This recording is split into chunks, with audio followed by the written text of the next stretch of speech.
Assalamualaikum, welcome back to my YouTube channel. We are starting again from the presentation of data. Last video में जो है हमने numerical method पे बात की थी, टेबलर मेथड पे बात की थी कि उसको किस तरीके से हमने अपने डेटा को प्रेजेंट करना है उस मेथड में और किस तरीके से नहीं, ठीक है। आज हम जो बात करने वाले हैं data support the graphical method. अच्छा, ये वीडियो जो है वो थोड़ी सी लंबी होने वाली है, इसके 2 पार्ट्स होने वाले हैं, so make sure to see both of them, ठीक है। अच्छा, ग्राफिकल मेथड हम किस लिए बनाते हैं? हम ग्राफिकल मेथड बनाते हैं अपने क्वालिटेटिव डेटा जो कि नॉमिनल या फिर ऑर्डिनल डेटा होता है, ठीक है। नॉमिनल या फिर ऑर्डिनल डेटा क्या होता है इसके बारे में हमने बहुत डिटेल में बात की है अपनी लास्ट वीडियो में, ठीक है, लेक्चर 2 में। तो मेक श्योर करें कि आप वो वीडियो ज़रूर देखिए, देन फिर इस वाली वीडियो पर आए।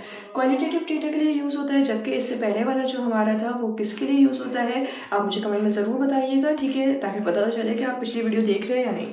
तो हम अब इसकी टाइप्स पर जाते हैं, ठीक है। इसकी टाइप्स जो है वो 2 तरीके से डिफाइन होती है, या तो उसके प्रेजेंटेशन पे कि वो किस तरीके का शेप दे रही है हमें, या फिर वो किस तरीके से मतलब किन किन को डिफाइन कर रही है वो हमारे पास आता है, ठीक है। इन 2 चीज़ों पे ये जो है टाइप्स डिफाइन होती है इसकी। सबसे पहले हम देख लेते हैं इसके शेप्स के ऊपर। इसके 3 शेप्स होते हैं इस तरीके के। किस तरीके के?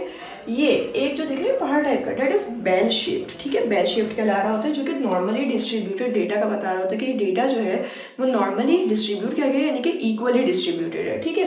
Second one is left hand या फिर पॉजिटिव स्क्यूड शेप कहलाता है, लेफ्ट हैंड ग्राफ कहलाता है। ये इस तरीके से जो है ये लेफ्ट हैंड की तरफ बंद हो रहा होता है, that is called the left hand से स्टार्ट होता है, that is the positive skewed left hand graph. उसके बाद सेकेंड थर्ड वन आ जाता है राइट हैंड ग्राफ, जो कि नेगेटिवली स्क्यूड ग्राफ कहलाता है, ठीक है। उसके बाद हम इसके टाइप्स पर आ जाते हैं जो कि इसकी डिफरेंट चीज़ों को जो है रिप्रेजेंट कर रही है। हमने लास्ट जो टेबल लिखा था class boundary, class frequency and all that, तो उनको हमने ग्राफिकल मेथड में किस तरीके से रिप्रेजेंट करना है, उनके लिए डिफरेंट ग्राफ्स होते हैं, ठीक है।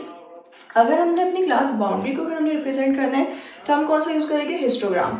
हिस्टोग्राम क्या होता है? हमारे पास इस तरीके का कुछ बना हुआ ग्राफ होता है, ठीक है।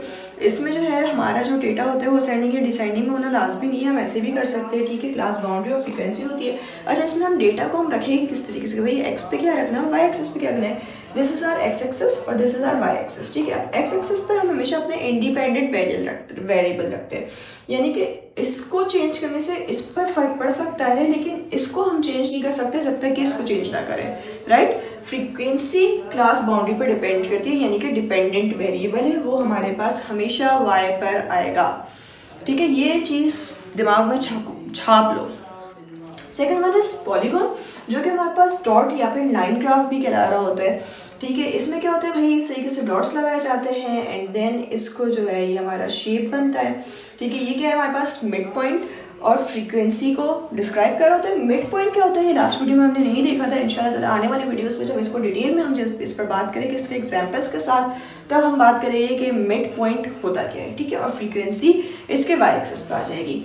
Third one is the ogive, same as polygon है, लाइन ग्राफ है, बट लाइन ग्राफ में हाफ ग्राफ शो करता है, ठीक है। ये हमारी क्लास बाउंड्री और कम्युलेटिव फ्रीक्वेंसी को शो कर रहा होता है। मेनली कम्युलेटिव फ्रीक्वेंसी के लिए हम कौन सा यूज करेंगे? ऑगिफ, ठीक है। देन आ जाते हैं हमारे पास स्टेम लीफ ग्राफ, जिसमें हमारे पास फ्रीक्वेंसी और क्लास बाउंड्री पे बात हो रही होती है, एक्स और वाई एक्सिस होता है भी।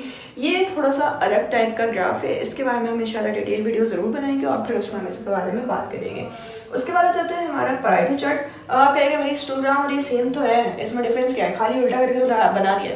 तो एक जो है इसमें वर्टिकल और हॉरिजॉन्टल है, इसमें सबसे मेन डिफरेंस जो होता है ना हिस्टोग्राम और हमारे पराइटो चार्ट में, दैट इज कि इसमें जो वैल्यूज होती है वो या तो असेंडिंग या तो डिसेंडिंग वैल्यूज ही हमेशा होती है। यानी कि अगर हम किसी असिस्टेंट प्रोफेसर की अगर हम बात कर रहे हैं तो assistant professor assistant professor then फिर जूनियर फिर लेक्चरर, ठीक है। इस तरीके से ही हमेशा आएगा हमारे पास। जबकि हम हिस्टोग्राम में है तो हिस्टोग्राम में हमारी मर्जी है, हम यहाँ पर प्रोफेसर रख दें, यहाँ पर हम जो है वो लेक्चरर रख दें, यहाँ पर जो है हम एचओडी रख दें, हमारी मर्जी है। लेकिन जो हमारा पराइटो चार्ट है उसमें हमने असेंडिंग या फिर डिसेंडिंग लेकर चलना होता है, ठीक है। वर्टिकल और हॉरिजॉन्टल 2 तरह से बन सकता है हमारे पास। हमारी जो भी वैल्यूज होगी उनको हमने असेंडिंग या फिर डिसेंडिंग में ज़रूर क्लासीफाई करना है, ठीक है। Then the last one is the pie graph, जिसमें हम परसेंटेज के ऊपर वर्क कर रहे होते हैं, अपनी डिग्रीज के ऊपर वर्क कर रहे होते हैं।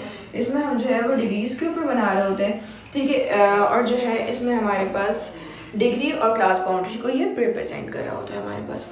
ये कुछ इसकी टाइप्स थी इस तरीके की। अब इंशाल्लाह ताला हम आने वाली वीडियोस में जो है वो histogram, polygon, ogive, stem and leaf इन तीनों की एक सिंगल वीडियो बनाएंगे जिसमें हम इनके ऊपर विद एग्जांपल्स बात करेंगे। तो भूलिएगा नहीं उस वीडियो को देखना, ताकि आप लोगों को जो है वो हर चीज़ क्लियर हो। और जो भी चीज़ क्लियर नहीं है, डू कॉमेंट, आई रिप्लाई इंशाल्लाह। जज़ाकल्लाह।